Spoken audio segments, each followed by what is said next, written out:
मैं मोनिका गुप्ता, जिला उपायुक्त पंचकुला। पंचकुला जिले के हर वासी को अनुरोध करना चाहती हूँ कि आज दिनांक 7 मई 2025 को सायं 7:50 से लेकर 8 बजे तक यानी कि 10 मिनट के लिए ऑपरेशन अभ्यास के तहत एक ब्लैकआउट का मॉक ड्रिल होने वाला है। एक मॉक ड्रिल के तौर पे इवैक्यूएशन एक्सरसाइज आज करेंगे। इवैक्यूएशन आज की मॉक ड्रिल के लिए हम जिला सचिवालय में करने वाले हैं, जिसका समय क्योंकि इसमें हम थोड़ा सा चाहेंगे कि अननोन ही रखा जाए, क्योंकि ये मॉक ड्रिल है तो जब सायरन बजेगा तभी वो मॉक ड्रिल प्रारंभ होगी। लेकिन आज का जो ये एक्सरसाइज है इसका नाम ऑपरेशन अभ्यास है और ऑपरेशन अभ्यास का समय 4 बजे से लेकर शाम के 4 बजे से लेकर 8 बजे तक का है। तो उसमें एक एक्सरसाइज हमारी इवैक्यूएशन की होने वाली है, जिसमें जिला सचिवालय को इवैक्यूएट कराएंगे और प्रॉपर रेस्क्यू से देखेंगे कि जो यहाँ पे जो भी लोग उपस्थित होंगे उसको सही सुरक्षित स्थान पर पहुँचाया जाए। दूसरी एक्टिविटी शहर के एक मार्केट में हमने प्लान की है, जहाँ पे यदि कभी कोई ऐसा एक इमरजेंसी सिस्टम हो जाए कि कोई अटैक हो जाए तो वहाँ कैसे हम रेस्क्यू करेंगे, इस चीज़ को देखने के लिए एक एक्टिविटी हमने प्लान की है, जो कि सेक्टर 20 की मार्केट में हम करने वाले हैं। समय अगेन इस अननोन 4 बजे से लेकर 8 बजे तक के बीच में होगा और उस वक्त भी किसी भी नागरिक को कुछ डरने की जरूरत नहीं है। बिल्कुल आम तरीके से वो अपनी एक्टिविटीज मार्केट में कर सकते हैं। हम बस ये देखेंगे कि कितनी जल्दी हमारे इमरजेंसी रिस्पॉन्स सिस्टम इस मौके पर पहुंच पाते हैं, चाहे वो हमारी एम्बुलेंसेस हो, चाहे हमारी फायर ब्रिगेड हो, हमारी पुलिस हो, हमारे होमगार्ड्स हो, बस एक ये मौके रहेगी। और तीसरी चीज़ जो कि सबसे इम्पोर्टेंट आप लोग के माध्यम से चाहती हूँ मैं कि पब्लिक तक पहुँचे, इज द ब्लैकआउट, जो कि 7:50 पे प्लान किया गया है। पूरे हरियाणा में ये सेम टाइम रखा जा रहा है। 7:50 से लेकर 8 बजे तक ब्लैकआउट करेंगे हम पूरे जिले के अंदर आज। और उसके अंदर सभी नागरिकों से ये अनुरोध है कि वह अपने घर में लाइट ना जलाए। ब्लैकआउट का उद्देश्य क्या होता है? ब्लैकआउट का उद्देश्य ये होता है कि कोई अगर आसमान से देखना चाहे कि आबादी किसी जगह पर कहाँ है या कहाँ पर बहुत सारे लोग रहते हैं, तो वो उनके पास अंधेरे में तरीका होता है कि जलती हुई लाइटों से वो एक अनुमान लगता है कि यहाँ लाइट्स बहुत ज़्यादा जल रही है, तो यानी यहाँ पर लोग रहते हैं, यहाँ लोग एकत्रित हैं, और वो एक संभावित जगह हो जाती है एक टेरर अटैक। तो ऐसे स्थिति में यदि कभी भविष्य में हमारे पास कोई सिग्नल रिसीव होता है तो हम इमीडिएट ब्लैकआउट कर देते हैं और उसी की आज एक मॉक ड्रिल करेंगे 7:50 पे, जिसमें सारे नागरिक अपने घरों में लाइट्स बंद करेंगे। 10 मिनट तक उन्होंने अपने लाइट्स बंद करके रखनी है और ये इंश्योर करना है कि अगर उनके घर में कोई ऐसा कमरा है बाई चांस जिसमें खिड़की नहीं है और वहाँ अगर आप लाइट जलाते हैं तो उसकी लाइट बाहर नहीं जाती, तो वो भी आप कर सकते हैं कि आप एक ऐसे कमरे में चले जाएं जिसमें बिल्कुल भी लाइट बाहर नहीं जाती। ऑब्जेक्टिव इज दिस कि बाहर से उद्देश्य ये है कि बाहर से देखने वाले को लाइट बिल्कुल नहीं दिखनी चाहिए आपके घर में जलती हुई, चाहे वो शॉप्स हो। इसके लिए मार्केट एसोसिएशन तक भी मैसेज पहुंचा रहे हैं कि वो भी अपने शॉप्स में भी लाइट्स को ऑफ करके रखेंगे, कहीं भी कोई लाइट्स नहीं जल्दी दिखनी चाहिए। मूविंग ट्रैफिक, जो लोग अपनी गाड़ियों में उस वक्त अगर रोड पे ट्रैवल कर रहे हैं तो वह भी अपनी गाड़ी को साइड में लगा कर या जहाँ भी है बस उन्होंने अपनी गाड़ी की बत्तियां बंद कर देनी है। इंश्योर करें कि वो ट्रैफिक प्रॉपरली साइड में अपनी कार की सेफ्टी इंश्योर करते हुए लाइट की गाड़ी की बत्ती बंद करे, ताकि ऊपर से आसमान से कोई देखे तो उसको कहीं भी कोई रोशनी नजर ना आए, तो ये पहचान ना पाए कि कहाँ पर कोई भी एस्टैब्लिशमेंट है, सेटलमेंट है।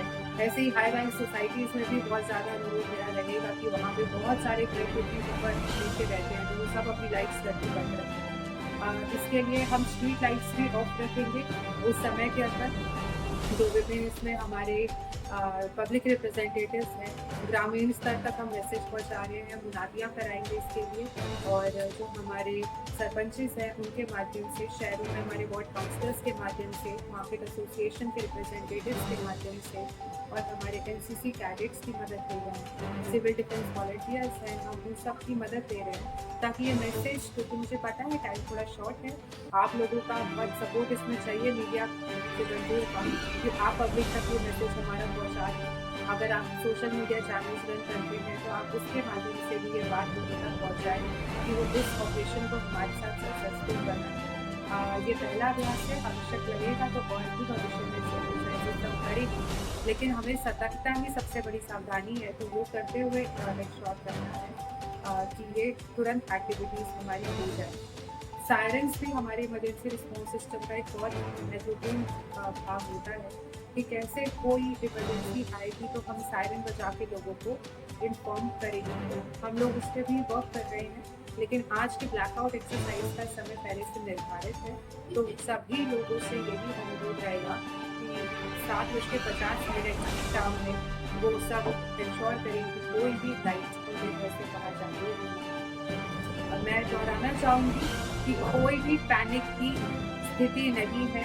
कोई नागरिक किसी अफवाह पर बिल्कुल यकीन ना करे, वह बिल्कुल सुरक्षित है। ये सिर्फ एक मॉक ड्रिल है जो कि भविष्य को देखते हुए एक तैयारी है। कोई भी प्रकार का कोई खतरा किसी नागरिक को पंचकुला में नहीं है, किसी भी प्रकार का। और जो व्हाट्सएप पे या आजकल बहुत सारी अफवाहें हमें पता है वैसे भी चलने लग जाती है जब कुछ ऐसा होता है, तो कृपया उस पर कोई ध्यान ना दें। जिला प्रशासन समय समय पर आपको ऑथेंटिक इन्फॉर्मेशन जो है वो देता रहेगा। ऑथेंटिक प्रेस चैनल्स के माध्यम से जो आपको इन्फॉर्मेशन होती है उस पर यकीन करें। कोई अफवाहों पर कृपया ध्यान न दें। ये मेरा खुदा बिल्कुल। जो मॉक ड्रिल मैंने ऑपरेशन अभ्यास के तहत बताई, उसका पहला स्थान है कि जिला सचिवालय होगा और दूसरा सेक्टर 20 की मार्केट है जिसमें किया जाता है। जो ब्लैकआउट है वो पूरे ही ज़िले में किया जाएगा, तो उसके लिए कोई एक स्थान निश्चित नहीं है, वो पूरे ज़िले में ब्लैकआउट होगा 7:50। मैम ब्लैकआउट की बात करें तो क्या इसमें सिविल अस्पताल और प्राइवेट अस्पताल भी शामिल होंगे? बिल्कुल, इसमें हॉस्पिटल्स भी इंक्लूडेड है, बिल्कुल इंक्लूडेड। कौन से डिपार्टमेंट? नहीं, पीछे से बिजली नहीं काटी जाएगी, इसीलिए मॉक ड्रिल की जा रही है। हम पीछे से बिजली सप्लाई बंद नहीं करेंगे। हम लोगों ने सीखना है कि अगर बिजली पीछे से नहीं कटती तो हम कैसे बिजली अपने घर की बंद करेंगे, शॉप्स में बंद करेंगे, हॉस्पिटल्स में बंद करेंगे। मैडम जहाँ सोलर लाइट्स जो मार्केट्स में आप करेंगे क्या वहाँ बिल्कुल यस, क्योंकि जैसे मैंने बताया सेक्टर 20 की मार्केट में आज की मॉक ड्रिल होगी, तो उसकी मार्केट एसोसिएशन से भी बात की जा रही है और वहाँ के दुकानदारों को भी पहले से बता दिया जाएगा ताकि सारी सिचुएशन ना हो। देखिए जो मॉक ड्रिल है मैंने फिर बताया कि इसमें बहुत ज़्यादा प्लान्ड तरीके से नहीं करना चाहते, क्योंकि अगर प्लान्ड करके करेंगे, मॉक ड्रिल का पर्पज़ क्या है? पर्पज़ ये है कि कभी कोई आपातकालीन स्थिति में कोई इमरजेंसी सिचुएशन कहीं अराइज होती है तो हम कैसे उस सिचुएशन को रिएक्ट करते हैं। तो अगर वो सारी चीज़ें पहले से प्लान करके करेंगे तो वो उसका उतना असर नहीं आएगा, क्योंकि मॉक ड्रिल है, इसमें कोई वाकई में तो वहाँ घटना घटित हुई नहीं है। हमें यही तो देखना है कि अचानक बिना किसी इंफॉर्मेशन के यदि कोई चीज़ कहीं पर हो जाती है तो कैसे रिस्पॉन्ड किया जाता है, इसी चीज़ के लिए मॉक ड्रिल। आर्मी से हम संपर्क कर रहे हैं, हालांकि ये एक सिविल डिफेंस एक्सरसाइज है, इसमें आर्मी की मदद नहीं मिल जा रही। मॉक ड्रिल का कोई समय नहीं है, जो सिर्फ ब्लैकआउट है उसका समय निर्धारित है 7:50 से लेकर 8 बजे तक, क्योंकि बाकी जो मॉक ड्रिल्स है जैसे कि मैंने बताया वो 4 बजे से लेकर 8 बजे तक के बीच में होंगी, लेकिन किस टाइम पे स्टार्ट होगी और कितनी देर की होगी ये हम नहीं कह सकते, क्योंकि हम उसको ऐसे प्लान नहीं कर रहे। अगर मान लीजिए मैं प्लान करके कराती तो फिर मुझे नहीं पता चलेगा, वहाँ तो फिर फायर ब्रिगेड पहले से पहुंची होगी, फिर फायदा नहीं होगा ना मॉक ड्रिल का। तो हम यही चेक कर रहे हैं कि अगर ऑल ऑफ अ सडन हमको इन्फॉर्मेशन कहीं से कुछ मिल जाती है कि किसी जगह पे कोई घटना हुई है तो कितनी जल्दी हम रिस्पॉन्ड कर पाते हैं और जो कमियां निकलेगी उसको सुधारा जाए। एक ऐसी स्थिति है जहां हम तैयारी कर रहे हैं, तो ऑलरेडी हमने अपने ज़िले के सारी एरियाज़ के अंदर कहाँ हम रेस्क्यू शेल्टर्स बना सकते हैं, कहाँ हम स्वास्थ्य सुविधाएं को बेहतर कर सकते हैं, कहाँ फर्स्ट एड सेंटर्स बना सकते हैं, ये सारी चीज़ों पे वर्किंग हमने साइमल्टेनियसली स्टार्ट कर दी। आज अधिकारियों के साथ भी बैठक की है आपने, अलग-अलग डिपार्टमेंट के यहाँ पे उनको भी कोई दिशा निर्देश दिए गए? यस बिल्कुल। देखिए जब हम कुछ ऐसा इमरजेंसी रिस्पॉन्स सिस्टम प्लान करते हैं तो बहुत सारे अधिकारी और बहुत सारे डिपार्टमेंट्स इसमें इन्वॉल्व होते हैं। तो आज एक बहुत डिटेल्ड बैठक जो है वो पहले माननीय मुख्य सचिव महोदय द्वारा और ACS मैडम द्वारा ली गई, और उसके बाद मैंने अपने ज़िले के सारे अधिकारियों के साथ एक विस्तृत बैठक ली है जिसमें उनको भी समझाया गया कि उनके डिपार्टमेंट से संबंधित जो उनकी ड्यूटीज़ बनती हैं वो उसको अपने हिसाब से प्लान कर ले, और सिर्फ केवल आज की एक्सरसाइजेस के लिए नहीं, भविष्य में यदि कोई आवश्यक हमें एक्सरसाइजेस करनी पड़ती हैं वो सब की भी तैयारी वो करके रखे, क्योंकि एक ये लंबा प्रोसेस है। सारे रिसोर्सेज को आइडेंटिफाई कर रहे हैं हम, हर विभाग के, चाहे वो पुलिस हो, हेल्थ हो, हमारा बिजली विभाग हो, पब्लिक हेल्थ हो, कोई भी विभाग हो, हम सारे अपने रिसोर्सेज की इन्वेंट्री क्रिएट करके पूरी प्लानिंग कर रहे हैं कि कैसे हम बेहतर तरीके से कोई भी आपातकालीन स्थिति को डील कर सकते हैं।